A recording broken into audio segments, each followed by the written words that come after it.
Olá, pessoal! Estamos aqui para mais um episódio do Podcast Empreender 2025 com uma roupagem diferente. Olha isso aqui, gente! Hoje nós vamos entrevistar a Vânia. Vânia, muito obrigada. Ela é a proprietária da confeitaria e doceria Delícias. Doce Delícias. Doce Delícias, gente, me perdoa. Doce Delícias, é muito D. É muito D. Ainda tem eu, ainda te amo, tudo D. Mas aqui da Doce Delícia, a gente fica aqui em Araruama e olha, vocês tinham que ver essa florzinha aqui no meu cappuccino e o coração no cappuccino dele. Perfeito. Mas muito obrigada pela presença, muito obrigada por agradecer, por aceitar ser entrevistada por nós, acreditar no nosso trabalho. É um prazer poder contar um pouquinho, né, da nossa história. Muito bom, obrigada.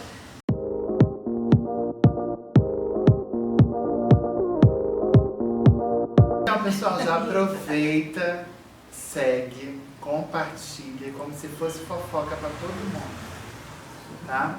E a gente tá meio nervoso, né? Normalmente quem fica nervoso é o convidado. A gente tá nervoso porque olha essas delícias na nossa frente. A gente não tá fingindo costume não, isso, tá? Que a Nutri não veja não veja nossos vídeos. De jeito nenhum. Então, Vânia, eu vi ali, tem um spoiler ali na parede, você está aqui há 5 anos. Isso. Você começou como? Fazendo o bolinho em casa? Como que foi todo esse processo para você chegar até aqui? Porque a gente sabe que, além de todo o trabalho, tem lágrimas, tem muitas noites sem dormir, me encomenda, vai fazer o bolo não dá certo. Não dá a gente certo, sabe o recheio porque escorre. aqui a gente conta a verdade. São os perrengues da confeitaria, né? Verdade. Então, eu sempre gostei de cozinhar, né? Inclusive, quando eu era criança, vou fazer uma homenagem à minha mãe, ela me batia, né? Me dava uns tapinhas, porque ela saía proibida de chegar até a cozinha. E era justamente para onde eu ia, fazer bolinho, né? Mas eu sempre disse assim, que eu queria trabalhar na área administrativa, então me formei nessa área, fiz faculdade, fiz pós-graduação em recursos humanos, mas não teve jeito. A culinária me traiu. Já tinha levado a mordida. Eu já fazia festas, eventos, buffets, mas eu não produzia tudo, né? Eu montava, fazia parte de lanchinhos. E aí um dia eu falei, chega, eu não aguento mais trabalhar em escritório. Era bem estressante, né? Eu não aguentava mais ouvir nem telefone. A última empresa que eu trabalhei, telefone em casa, não podia nem tocar. Porque eu trabalhava na área financeira de uma empresa. Nossa. E era bem, você imagina, né? Fazer toda a área financeira. Aquela parte estressante. Bem estressante. Então, assim, eu decidi que eu ia fazer o que eu amo. E aí, inaugurou Essa foi a virada de chave. Foi a virada de chave. Inaugurou um curso aqui em Cabo Frio, que era doida para fazer do Liga. E eu fui uma das primeiras a me inscrever. Fui para fazer o curso de confeitaria, mas eu cheguei lá, me convenceram a fazer de cozinha quente, né, gastronomia, que também tinha parte de confeitaria.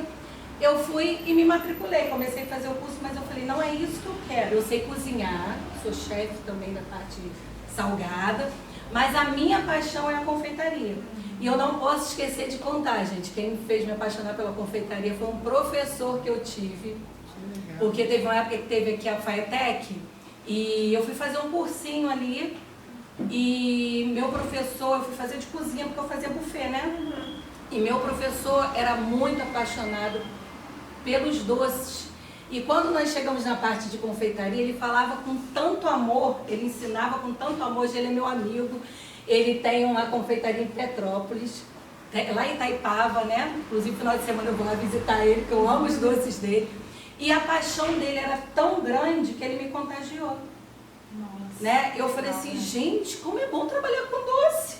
Eu quero isso para minha vida. Aí quando eu fui fazer o curso, eu falei, não quero ficar com a cozinha quente, eu realmente quero ficar com confeitaria. Né? Então eu fui no ano seguinte, me matriculei só em confeitaria, estudei mais, fiz vários cursos no Rio, Niterói, me aperfeiçoei. E aí eu virei pro meu marido e falei, vamos montar uma loja. Ele falou, você tá louca? Ele só lavava as louças, né? Eu fazia tudo. E ele lavava assim, do nada, vamos montar uma loja. Comprava as coisas, né? E a minha sogra morava aqui, eu achava que maravilhoso. Eu falei pra minha sogra, dá o quarto da frente pra gente, pra gente montar uma loja. Aí ele começou a gostar da ideia, meus filhos começaram a se empolgar também. Será que vai ser bom? Será que... A gente ainda levou 2 anos. Nesses 2 anos eu produzi em casa. Né? Eu tinha os clientes. Você já trabalhava com uma encomenda, Com né? encomenda. Cheguei a fazer até ceia de Natal, né? Para ganhar um dinheirinho extra. E nisso eu comecei a embutir os doces. Então as pessoas estão me conhecendo com os doces. Aí chegou um tempo que as pessoas vinham caminhar, 7 horas da manhã tinha gente batendo no meu portão. Para pegar bolo de pote, fatia de torta, porque queria provar para encomendar bolo. Eu falei, gente, isso não dá para eu ficar recebendo, né? As pessoas em casa, assim, vários horários. Tinha que ter um lugar apropriado. Próprio. Aí, como a gente ficou esses 2 anos para decidir, eu montei um ateliê dentro da minha casa. Peguei a parte dos fundos, mandei fazer uma obra. Fiz oficina para as crianças lá de Páscoa, deu um monte de criança. E comecei a trabalhar lá nessa oficina. Só que aí a demanda começou a ser muito grande, né? E aí só o espaço de casa já não era mais suficiente, né? Sim. E assim, eu via que aqui seria um ponto lindo para a gente ter uma cafeteria, um espaço aconchegante. Vocês vão ver aí nos stories, de frente para onde é essa cafeteria, gente. Lindo demais. Lindo. Aí a gente começou com a minha sogra, né? Pediu ela só o quartinho da frente, do quartinho da frente pegamos o outro quarto, Daqui a pouco falou, sogra, vai embora. E aí nós montamos, a princípio era doceria, só e confeitaria. A gente não tinha essa parte do café, né? Do cappuccino mais detalhado. O pessoal passava aqui e pedia um pão na chapa. Eu dizia, pão na chapa, gente. Pão na chapa é na padaria, aqui é na doceria. E aí eu fui vendo que realmente era demanda. As pessoas não queriam só vir comer doce, elas queriam também um misto, um pão na chapa, um croque monsieur, um croissant, né? E aí a gente foi aperfeiçoando. Só que para isso eu tive que fazer uma obra. Por quê? As pessoas acham que é fácil, né? Você chega ali, coloca uma tomada, liga uma chapa, liga uma máquina de café e está tudo funcionando. Não, eu não tinha energia aqui suficiente, né? Corrente, para suportar essas máquinas. Tinha que refazer. Eu tive que refazer a tudo. obra. Refiz toda a parte elétrica, né? Para poder suportar os equipamentos que iam Porque tem chegar. equipamentos que são até 220, né? E puxam muito, muito, né? Então aí a gente adaptou. Nesse meio tempo, eu descobri que eu estava com câncer. Fazendo a obra aqui, eu descobri que eu estava com câncer, do nada, assim, fazendo exames de rotina. E eu falei, agora acabou, nem cafeteria, nem doceria, nem confeitaria, mais nada. Eu não quero saber de nada. Eu vou me cuidar, né? Porque quando a gente recebe uma notícia como essa, né? Ainda mais... Às vezes não sabe nem qual caminho seguir. Ainda mais uma pessoa que sempre se cuidou. Eu nunca fui relaxada com meus exames, tudo em dia. Inclusive descobri fazendo um exame de rotina. E aí eu achei que a confeitaria ia me atrapalhar, né? Porque eu precisava me dedicar a cuidar da minha saúde. E aí eu descobri que a confeitaria iria me ajudar a ocupar a minha mente, né? Primeiro eu entreguei para Deus. A gente sabe que é difícil receber um diagnóstico desse no meio de... Estava fazendo reforma aqui e pensamos, vamos parar, não vamos parar. Entreguei para Deus. Eu falei, Deus não nos dá nada que a gente não possa suportar, né? Existe um processo. Se Ele vai permitir que eu passe por isso, Ele com certeza não vai me abandonar. Né? Então precisei realmente assim, me resguardar em alguns momentos. Passei por 3 cirurgias, né? Mas sempre confiante que Deus estava no controle. E fazer doce, adoçar a vida das pessoas, me fazia muito bem, né? Me fazia muito bem. Fazer aquilo que eu amo, aquilo que eu sabia que as pessoas amam. E também foi essencial no meu tratamento, porque era meu escape, né? A gente tem aqueles momentos em que a gente não está muito bem. Dizer que uma pessoa passa tranquilamente, mesmo confiando em Deus, é difícil porque nós somos seres humanos, né? Sim, então verdade. tinha dia que eu não estava bem, tinha dia que a cabeça... E tá tudo bem, né? E tá tudo bem, você pode não estar bem num dia, só não permitir que isso seja todos os dias, né? Rotina, Então né? eu tinha esse pensamento, né? Eu tive uma rede de apoio maravilhosa, minha família, né? Meu marido foi meu braço direito, esquerdo, perna direita, perna esquerda, meus filhos, minha sogra, minha mãe, meu pai, meus irmãos, né? Eu tive uma rede de apoio, meus funcionários que estavam comigo aqui no período que eu não podia estar, né? Eu tinha uma equipe maravilhosa que atendeu, né, o que os clientes precisavam e a gente passou. Hoje eu faço tratamento, mas assim, graças a Deus o pior passou e eu continuo adoçando a vida das pessoas. Isso aí mesmo. E Deus é perfeito, né? Porque assim, tudo no tempo de Deus. Com certeza. Né? E Ele cuida da gente nos mínimos detalhes. Verdade. Um exemplo, né, gente? Essa parte dessa demanda, de tudo que aconteceu, muitas das vezes você se viu naquele momento assim, todo mundo está me dando força, mas eu não tenho mais força para continuar. Você Sim. chegou a ter esse momento? Tive alguns dias em que era difícil levantar da cama. Né? Eu costumo dizer que a única pessoa que sabe exatamente tudo que eu vivi, além de Deus, é meu marido.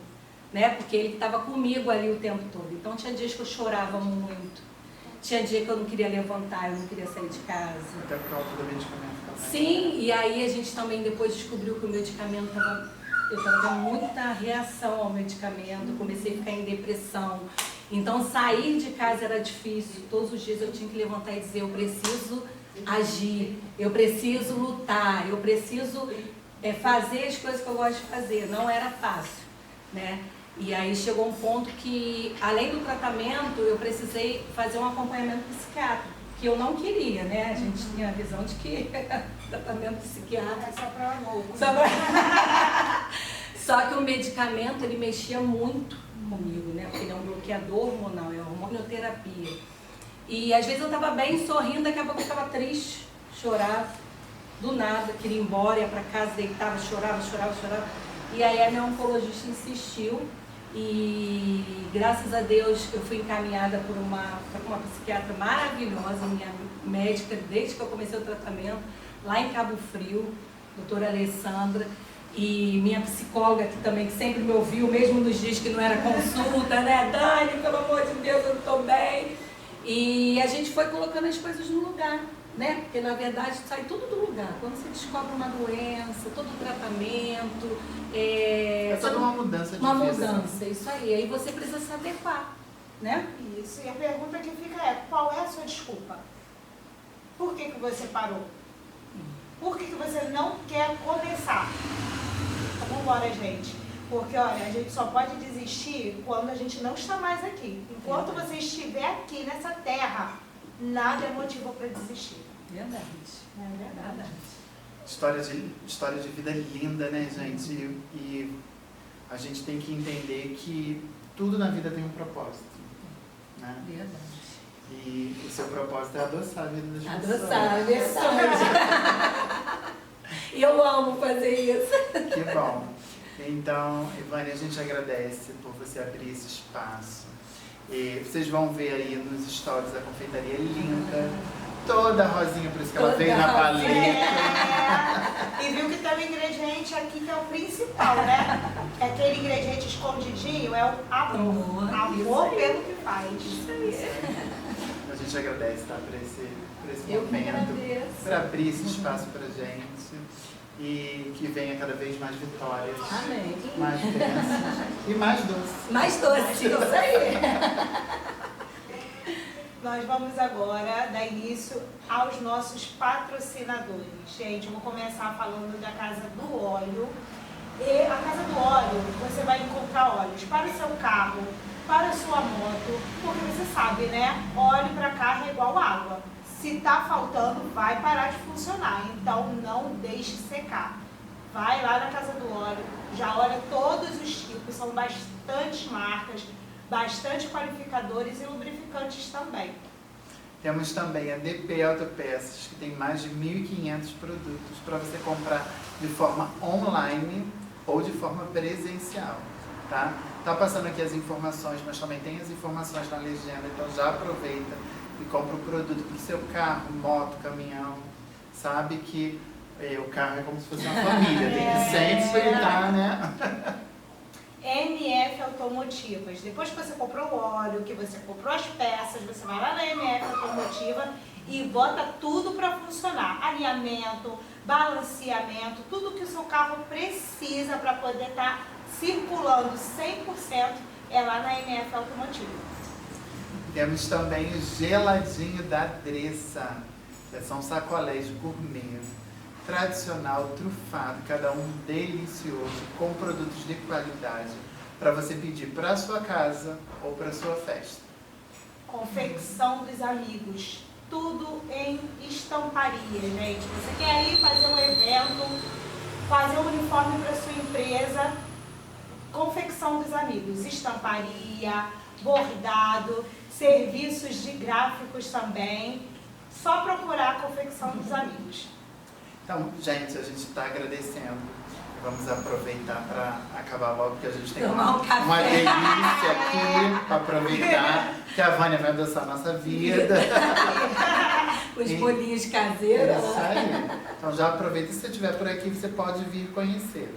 É na beira da praia, que delícia, hein? Maravilhoso, gente, vocês não têm noção, não tem noção. Não tem noção, tá quase um pôr do sol aqui. Ai, Lindo aqui. como eu recebi um spoiler aí de uma pessoa que veio aqui, eu acho que eu vou ficar aqui umas 3 horas.